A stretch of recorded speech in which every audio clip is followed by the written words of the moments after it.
Hi and welcome to the Core Reports Weekend Edition. My guest for today is Vishal Kampani, Vice Chairman and Managing Director of the JM Financial Group.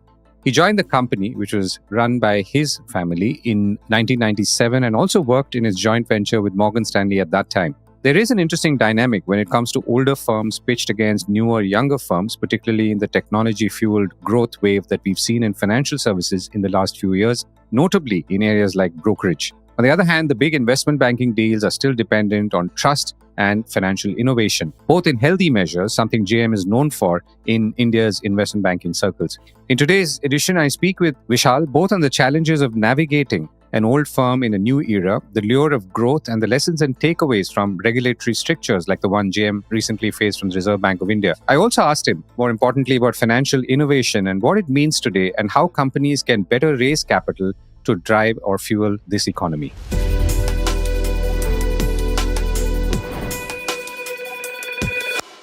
Vishal, thank you so much for speaking with me and joining me today. So, JM Financial is now more than a 50-year-old company. So, I thought just to get our conversation started, let me ask you, this is financial services in general and in specific in many of the verticals that you operate is a very competitive business, has always been. But we are seeing more and more players and coming from different places. In the old days, finance was usually in and around the city of Mumbai. Today, there are people sitting in Bangalore or Noida thanks to technology or using technology, sort of penetrating this world. So it's a different world. How do you look at doing business at a time like this when you have to think about more things than one? You have to think about the firm's legacy, the firm's brand, the people who are behind it. As you go into doing deals and as you navigate this complex and competitive financial market. Yeah, first of all, thank you for hosting this. This is awesome. That's a great question. 50 years, 51 years this year now is a long legacy, but the legacy brings a lot of strengths with it.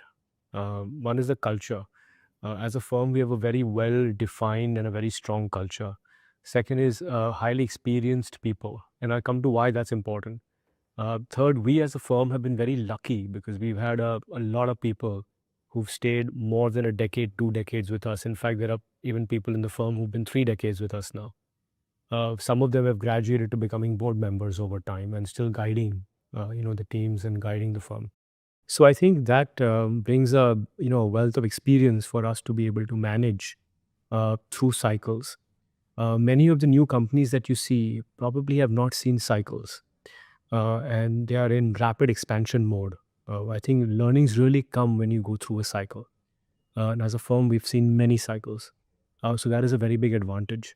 When we break up the business, we're actually, to be honest, seeing less competition on the investment banking side, contrary to what I would have thought maybe half a decade or a decade ago. Where we are seeing the entry of new competition is actually the brokerage business, the distribution business, new forms of asset management, new forms of wealth management, only digital platforms for wealth management. So that is where we are seeing a very different kind of competition. And we are very kind of alive and kicking and, following what's going on in that space. Because those spaces, you can have a lot of disruption. And there are some extremely smart companies backed by some smart entrepreneurs who will cater to what I call the 40 and below clientele. The 40 and above clientele, whether it's broking, whether it's wealth management, general capital markets or asset management, will still see a physical form of service existing. But it's really the clientele below the age of 40, which is highly digitized. In fact, below 30 is very digitized, may not even want a physical service, for which we at JM already building a business to cater to those customers. And that's interesting. So you're saying that, and I'm going to come back to investment banking, and you're saying that people who cross 40 change, or is it those who are under 40 today?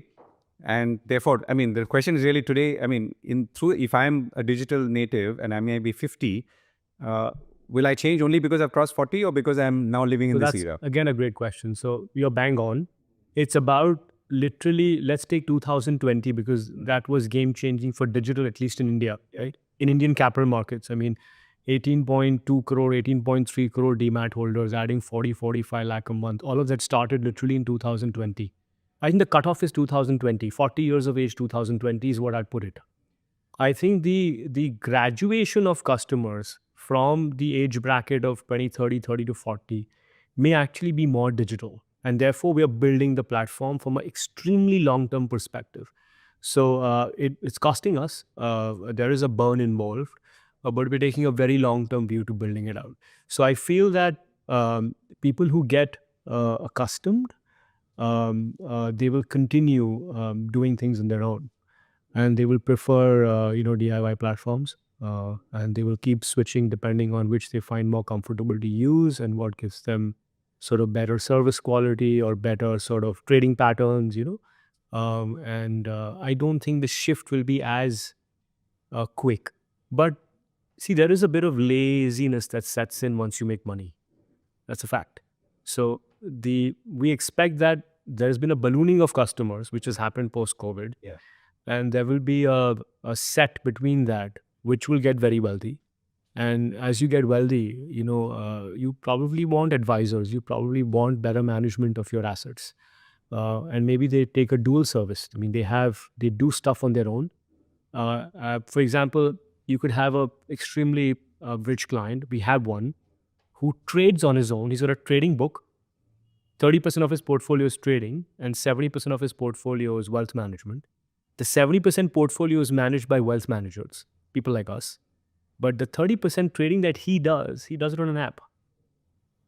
So he will need an app. He'll need a top-end digitized service for his trading needs, but he wants 2-3 solid advisors for his long-term portfolio. So it's very client-driven. And I think I feel there will be a much broader market segmentation. There's not going to be like 5 typical customers. I think there are probably going to be 25 kinds of customers, right? And you will have to sort of work through their needs. And therefore, the market expansion, you will have many sort of online platforms, many of the wealth managers, asset managers, making it very successful over time, purely because the market segmentation is broadening also. And I don't think every brokerage house or every wealth manager will be able to cater to every kind of client. Right. And the 30/70 is an interesting example. And it's also maybe unusual to those who don't know how this space works or how some people tend to invest and divide their attention, so to speak. What are the other unusual or interesting examples that you've seen of the way people manage their money maybe in recent years? No, I'll tell you, for example, very few people I know in the 40+ bracket who will take a risk on crypto. A lot of the people younger will take the risk on crypto. I mean, you clearly see that, right? Whether it's investing or whether it's even trading. Someone who is, going to do more research, be more comfortable, is a little more conservative, will not trade these stocks. Many clients don't invest in SME stocks despite the returns. They're just very conservative. So you'll have all kinds of sort of players, right? We've had a lot of wealth customers who bought a ton of REITs, right? They want that yield and they believe in the long-term capital appreciation through real estate. We have many customers who are used to buying physical properties themselves to earn the yield and are very comfortable owning the REITs. We also have customers who haven't changed. They're like, no, I wanna own the property. I'm happy getting the yield myself. See, it's also about what makes you comfortable. I think the younger generation, for example, I don't think they'll be interested in really owning properties, managing them, right? Their free time on a weekend is not going to go into having 3 properties, figuring out if they're managed okay, if my rent is coming on time, right? They much rather own yielding properties through capital market instruments. And you're seeing that shift. The most important thing, Govind, in all of this is that everybody wants a higher yield. So on the broad side, the race is really between banking deposits and yields that you can get in capital market instruments. And then the capital market instrument segmentation is going to be very exciting because of the way they are growing compared to just a simple banking deposit. Interesting. So if I were to use the term life investment balance, so suppose you said work-life balance and investment life balance, as in how much time do I give of mine to manage my investments actively or otherwise. So you're saying that, yes, as you keep slicing, that different people do it differently, but you're saying the overall younger people are clearly more focused on life than investment in an 100%. active sense. 100%. And do you have a sense on how that could change, or do you see any changes or shifts or evolution? No, I find it hard. I mean, I wouldn't know to be. I mean, I don't Yeah, know. yeah, yeah. Of course, It's we don't. hard to Yeah, tell. yeah. But I would find it hard that they would change their ways. See, also, in countries per capita GDP is going to improve substantially over the next 10 to 20 years, right? I mean, you're going to have a lot more to do with your free time. When I grew up, there weren't that many options. My kids growing up, many more options. Their kids growing up, many more options. So I think, I think people will want to find efficient and productive ways to manage their surplus and manage their wealth. I'm very, very sure about that because people want that time, whether they want to devote that time to, activities with friends, activities with families, holidaying, or, understanding some other sort of, theme in their life, not just working, right? There's a book called Range. I don't know if you've read it. It says that, younger generation, people born after 2000, Yeah. 10 will have multiple careers. They won't have one career. I've been a banker for 25 years, but my kids or my kids' friends in 25, 30 years may have three careers because they will have range and digital technology and being able to learn and digital tools which teach you will help you have different careers. So I think there are a lot of factors that go into how the younger kids will live compared to how we live, and also that goes into how they will manage their money. And all of this is important as a financial services company today, as you think of your Yeah, of course. present and future customers. Of course, of course. And but between the two, let's say the individuals who are, let's say, entrusting their wealth to you to manage versus, let's say, the more retail who can be reached through digital platforms and all that.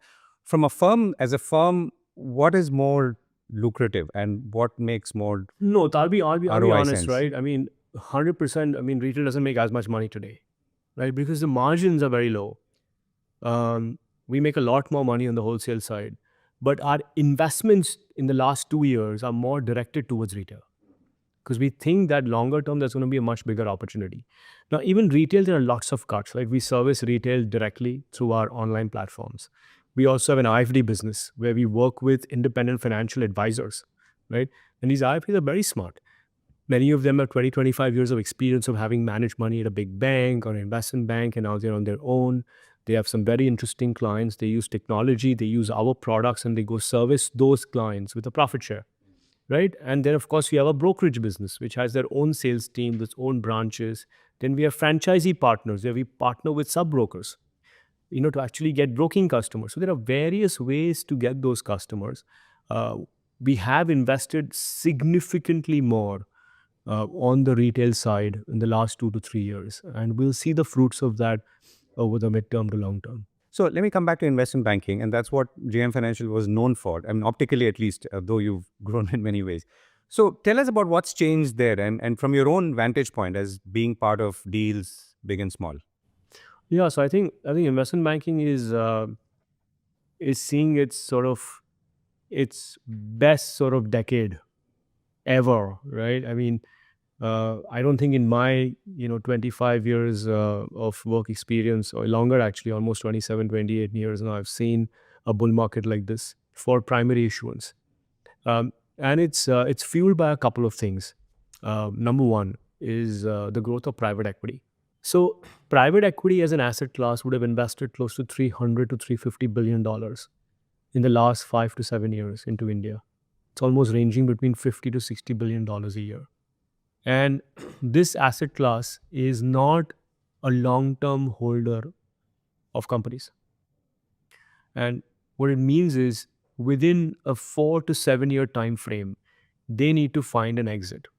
So if you take 300, 350 billion and you grow that, assuming these guys are smart guys, at even 14 or 15%, if GDP is growing at 7, 7.5, 8, they're going to double their money, right, over GDP. That means the exit value over a 7 to 10 year period for this 350 billion is close to $1 trillion. And So that is fueling a large amount of capital market activity. Second, India has never seen high multiples across sectors the way it's seeing today. So we've had high multiples in the consumer space, for example, which probably has the longest history of high multiples. So this encourages a lot of promoters to come and take advantage, right? Somebody in a manufacturing business, right? Multiple is 25 to 30 times. Why not list the business? Why not take growth capital and grow it? Third, a lot of the second and third generation, they may not want to run businesses. There are a lot of friends of mine whose kids want to do something in tech, right? Who want to do something in different spaces. There are some who want to run family offices. I have a different view on that, but but the fact is they may not want to come back and run these businesses after they finish their studies, right? So then there is an offer for sale component which is available through markets now.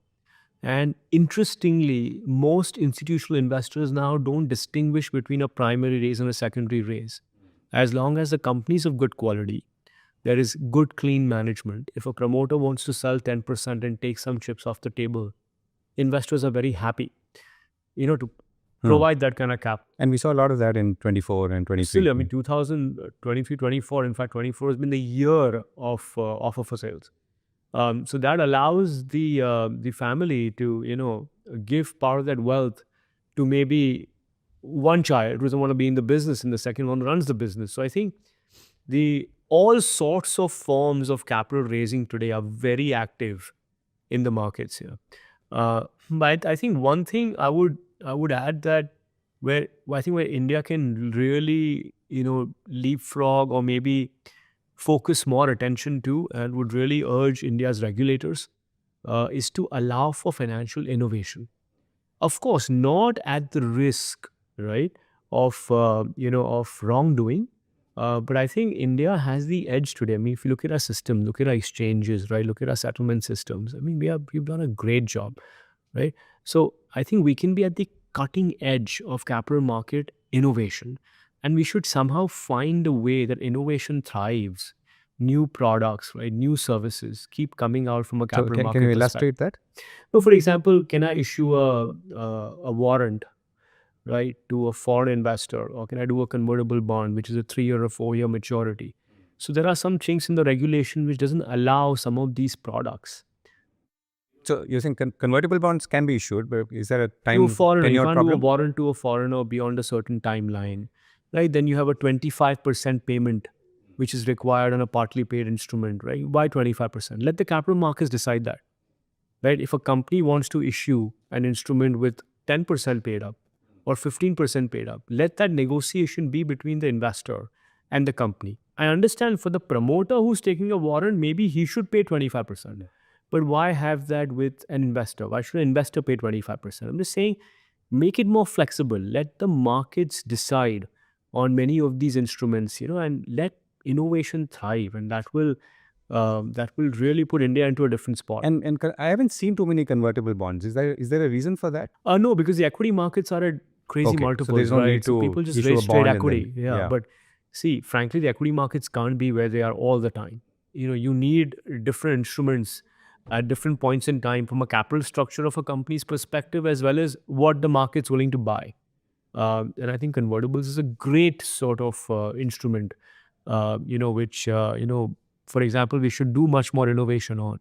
Got it. So if you were to look back, let's say 20, 25 years, in a conversation where you're sitting around a table with a founder, promoter wanting to list or raise additional capital versus conversations that you may be part of more recently, do you think anything's changed? Yeah, I think the 20, 25 years ago, it was more primary capital. I need the money to set up a project. I need to grow the business. And the only way out is how do I access the capital market? And will I really get the right valuation for it? Sometimes valuation didn't matter because I just need the capital to get the project going. Because if I get the project going, then I'll create the value. Now it's very different. Do you want to raise private equity, right? If not private equity, do you want to do a pre-IPO kind of listing, funding? Do you want to do an IPO directly, right? Do you want to do a combination of it?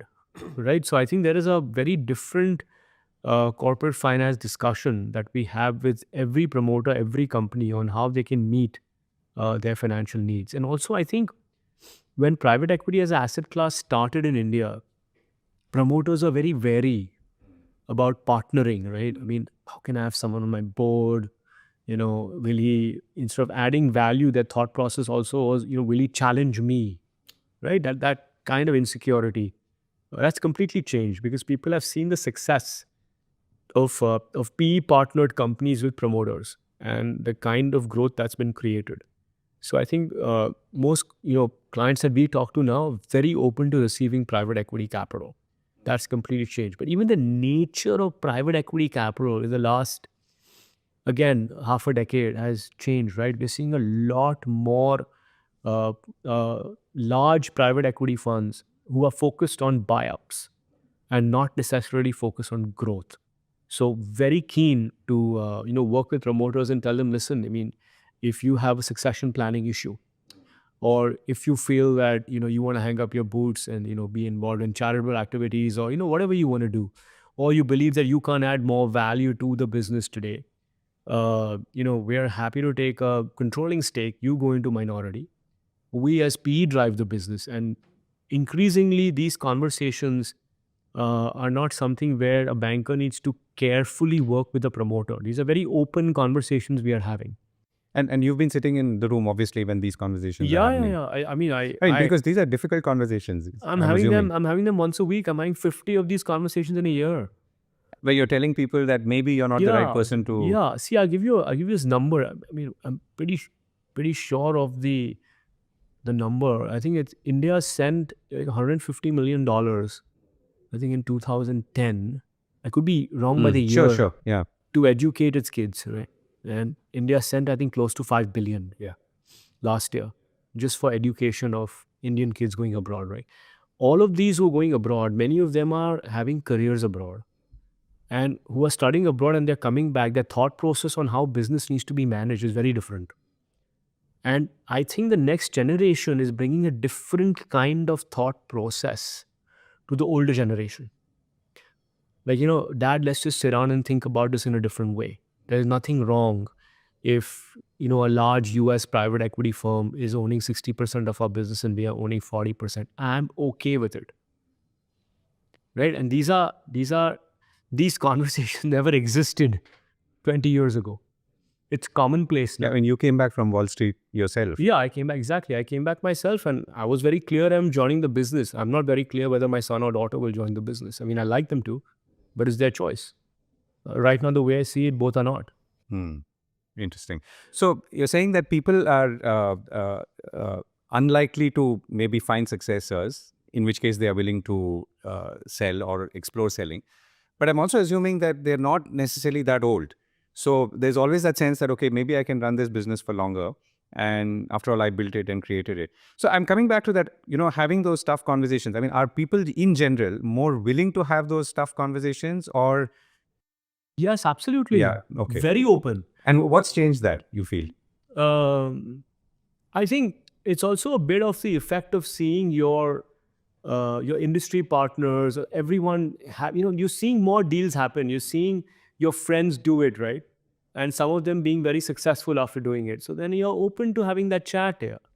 And also multiples. I mean, don't forget, Indian promoters are very smart, right? They understand that we're going to sell a business at 40 or 50 PE. It's a very good price. Yeah. So they're very smart in that sense. So let me ask you a price question. So of course, this is a perennial or an eternal question, right? At what price should I sell? And then once we've done an IPO at a certain price, does it really hold or does I actually gave you the price. Yeah. But if you have long-term India PEs, say around 20, it's actually high teens. So I'm saying even 20. And if you're being offered 50% or 100% higher, people will think. Sure. But if you were to look back, let's say, at all the offers, maybe in the last 2 years and calendar years, and how would you say people are pricing it? I mean, of course, greed is always in the market, so you cannot take that away. But do you feel people are being fair about pricing? And as an investment banker, what are you telling? Are you able to find... So I think I'll tell you, private equity is very smart. I mean, they understand the cyclicality in the markets and they understand the comparable valuation very well. So when capital markets are at a crazy high, they will be very careful trying to do private deals and getting comped to public market stocks, right? And then paying up. They're quite smart. At the same time, when they see a good business and they see a good growth runway from a 3 to 5 year perspective, they don't shy away from paying up and taking stakes in those companies. Third, if they can buy the asset, they can add leverage to it. If it's a controlled, sort of situation. And most of these private equity firms have become so large internationally that their cost of leverage is very low. So they're able to get leverage and sizable leverage at lower costs. Again, that leverage allows them to pay up a little bit more here. So we're seeing all situations where PE pricing is very competitive. Having said that, in the last year, the capital markets have been way higher than where private equity would have liked it in terms of buying assets, and therefore they've been a larger seller of assets than actually buying assets because the multiples have been in a zone where PE rather gives supply. But going supply is very healthy. Think of it from a large asset manager sitting in the US who's giving money to all of these funds to manage emerging markets risk. If he's not going to get capital back, he's not going to give more capital. So the fact is, when private equity is able to sell and return this kind of capital, I can guarantee you 2 times that capital will come back. Just go back 10 years, right? 15 years. The biggest challenge of private equity used to be, can we IPO these businesses in India? Will we get exits? Do we have to rely on a private equity buyer for a private equity trade to happen? All that has changed. So huge amounts of liquidity and the ability to access that liquidity. Also good companies. See, what happens is, generally if PE is invested in a company from a 3 to 5 year perspective, they sit in, they improve the governance, right? They improve the quality, they improve the management skills, right? They bring a very different view on the table, which, helps these businesses flourish faster. So I'm going to come to a little bit of outlook for 25 as well. But, again, as GM, we talked about, this being a 50-year-old firm, and the company has evolved as business has evolved, as the economy has grown.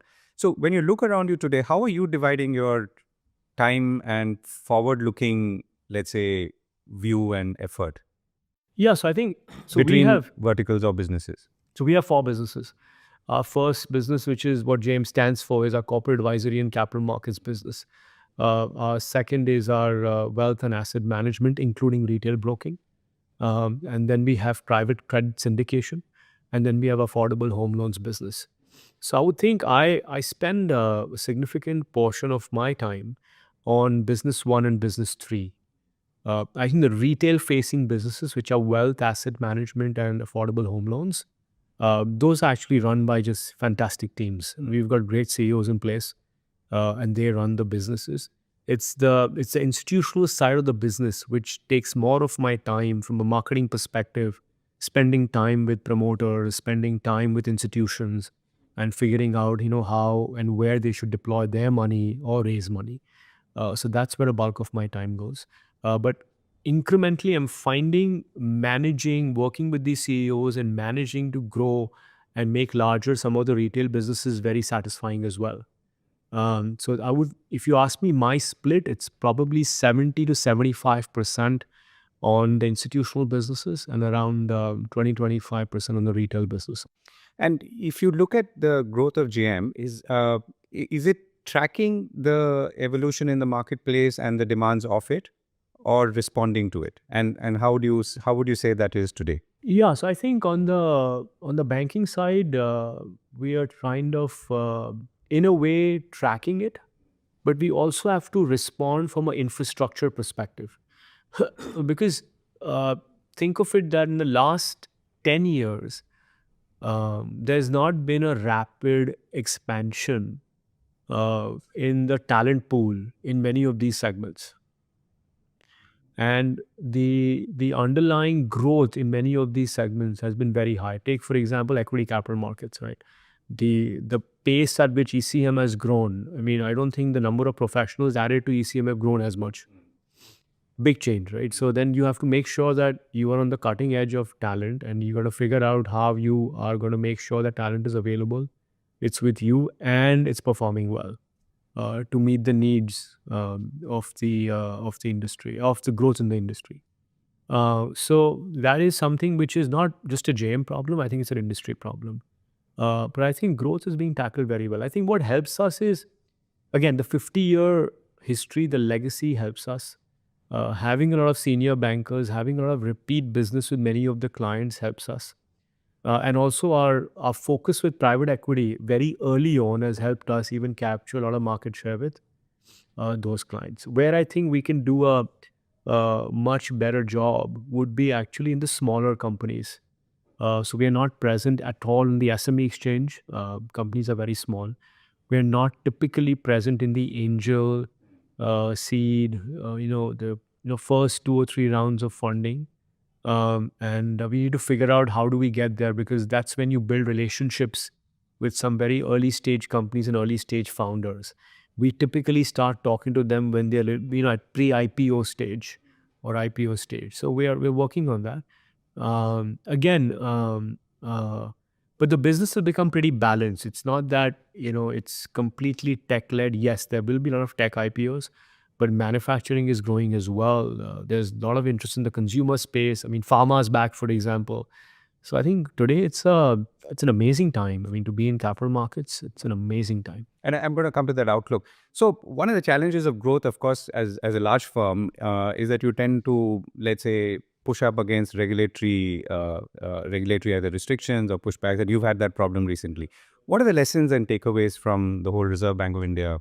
Yeah, so I think a couple of things. I think one is, we sometimes feel internally that the business being done in a certain way is right.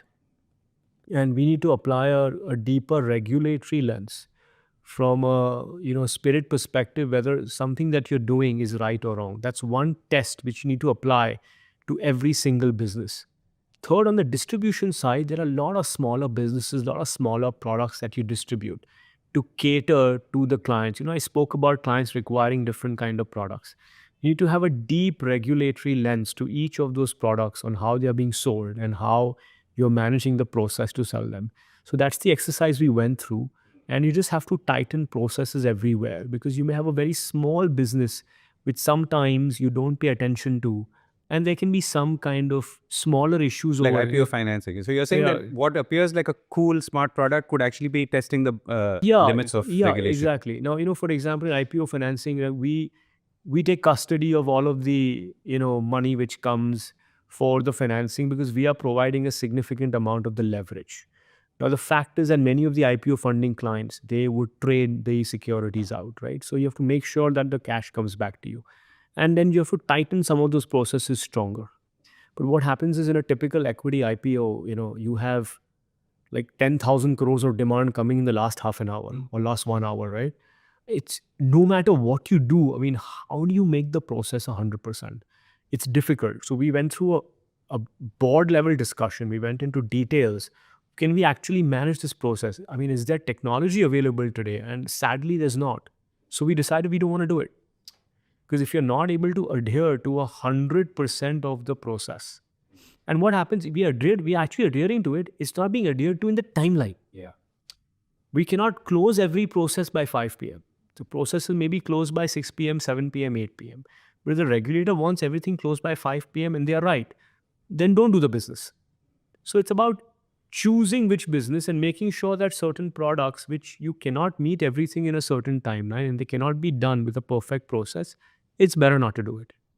So 24 in a way was characterized by this huge demand in the capital markets from investors, massive demand for IPOs, 300 times, 400 times, SME phenomenon, and even big companies. So that was 24. And it's of course now already been predicted and projected that 25 will not be like 24 and things are going to be a little more muted. So what's your outlook? I don't know if things will be muted. So I think I have a different view, and I'm just going to give a very simple view. And I talk to a lot of my friends who manage money in the US even now. And I think the US gave phenomenal returns last year. So easy to say. Yeah. And the rupee has been relatively a very stable currency in emerging markets with higher valuations. And some level of already built-in disappointment that earnings may not shape out the way as they were projected last year for this year. So I think the required and anticipated selling from FPIs was taking risk off the table. So just think about it from a fund manager sitting out of Dallas or sitting out of Boston, right? He's like, I've made enough money in the US markets. I run a big global portfolio, right? And if I want to cut risk in emerging markets to make sure I've done well for the year, what's the most stable currency and where are the high valuations? Where without a meaningful loss, I can cut down positions. That's India. It's India. That's what they did. And they may continue to do that, but the movement of the rupee is stalled. It's already closer to 86 and not 83, right? And we are going back. This consumer slowdown was kind of being talked about in August, September, October. Numbers are slightly better. I think our governments, recognize the fact that there is a bit of a slowdown. There's a bit of a slowdown in government spending, which will pick up, I feel, this quarter. Macro in India is very strong. There's not really a macro issue. People talk about a K-shaped recovery, which may have hurt us partially. But having said that, there's also a top-end benefit of consumers who are consuming, regardless of what happens in the economy. And you're seeing that in India now. So I think macro is still stable. Micro challenges are being looked into. Liquidity in the markets is immense. Globally, as an attraction, India is one of the top markets and emerging markets people want to focus on. Most money managers I talk to in the West would still this year choose India over China. Now it really boils down to valuations, what stocks to pick, and in terms of global money flow, does money really chase returns in the US this year after they've given 25, 26% returns last year? Right? Or there is some diversification in terms of their portfolios. So I personally don't think it's going to be as muted. I think we're going to see another good year this year. When you say good year, you mean better than 11% or so it was in 24? In terms of returns and in terms of capital issuance.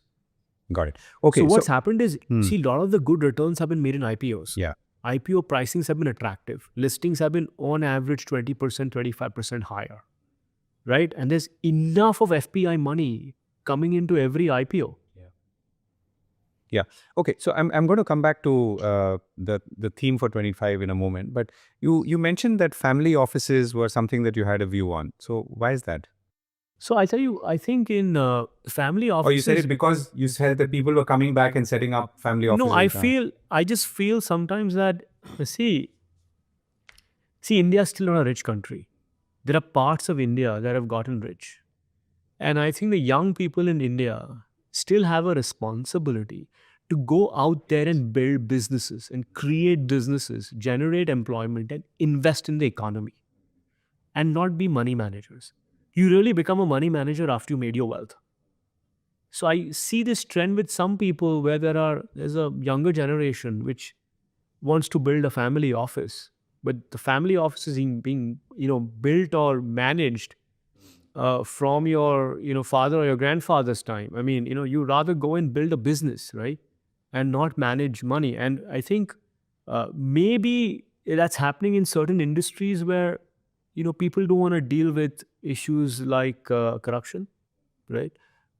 Issues where, there are delays in approvals. Oh, I got to build a road. I got to go build a building, infrastructure or certain industries. So I can understand in those segments. But again, the second or third generation there should actually go and build something in the consumer space, something in financial services. So family office phenomenon is something, after you make money. But, then having said that, when you look at the West, you've seen highly professionalized companies where the families just manage money and take a back seat and professionals run that business. I just feel it's a trend which is happening a little faster than I would like to see in India. I think India needs to put up more capex, create more jobs with the second, third gen and not, run. You turn 50, then you make your family office. 50 saal tak kaam karo hai. Yeah, that's a good point. So, let me ask you a question to which... But it hurts my wealth management business. Yeah. But it's just my view. Yeah. Now, let me ask you a question to which, I mean, let's assume the implicit bias, but that would be useful as well. So financial services as a sector, how do you see that in the year ahead? And how would you compare that to other sectors? Like I said, given the implicit bias of being in that business. Yeah, so I think financial services is going through a couple of changes, right? One is we are going from a savers economy to a yield focused investors economy. That's a big change, and I'm sure many countries in the West have gone through that change, where I think the size of the capital markets, and this is important, the size of the capital markets will be bigger than banking deposits, right? So if you just take total market cap, right, equity market cap, you add bond market cap, and you put the market cap together, it's already very close to where the banking system assets are in terms of deposits. So I think there is going to be a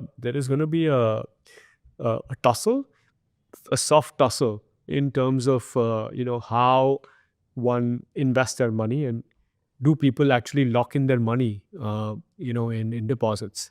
And if you look at most US banks or global banks, they always offer you a very quick simple sweep facility where money is moved into money market mutual funds with ease, right? No one really keeps money in deposits, and I think that is a big game changer from a 10 to 15-year perspective. So what is the impact of that on broad financial services, right? You've always seen the banking system being the owner of assets in India. And now in the next 10 to 15 years, you will see the markets being the owners of assets in India. You look at the size of the insurance industry, it's quietly become very large, right? Pensions become very large. Mutual funds have become massive. Now you have an alternatives industry, which is almost 3 lakh crores, which is growing at 15 to 16% a year, right? Again, huge. So a lot of these spaces being created, which are gathering assets.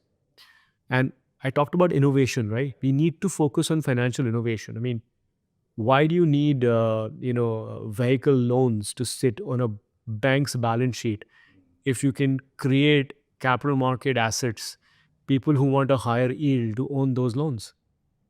You can package those assets and sell them down, right? So you need small innovations everywhere, just not in convertible bonds.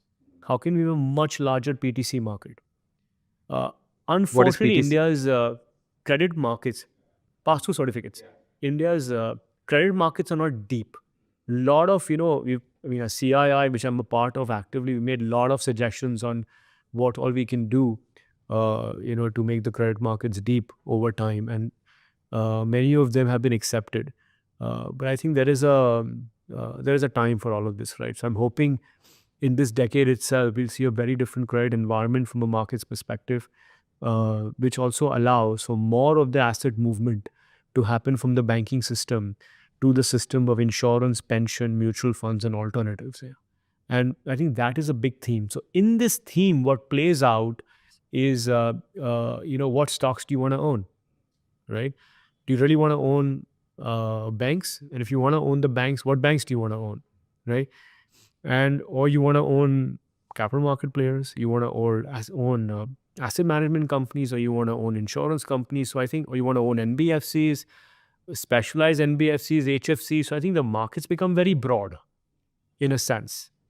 But I think the multiples have shifted to the intermediaries and players and the product specialists on the market side and not on the banking side. And the multiples are almost, I think, 30 to 40% higher now. And could increase by the looks of it this year. I think so. Right. Oh, I actually won't be surprised. Yeah. Vishal, it's been a pleasure speaking with you. Thank you so much for your time. Thank you.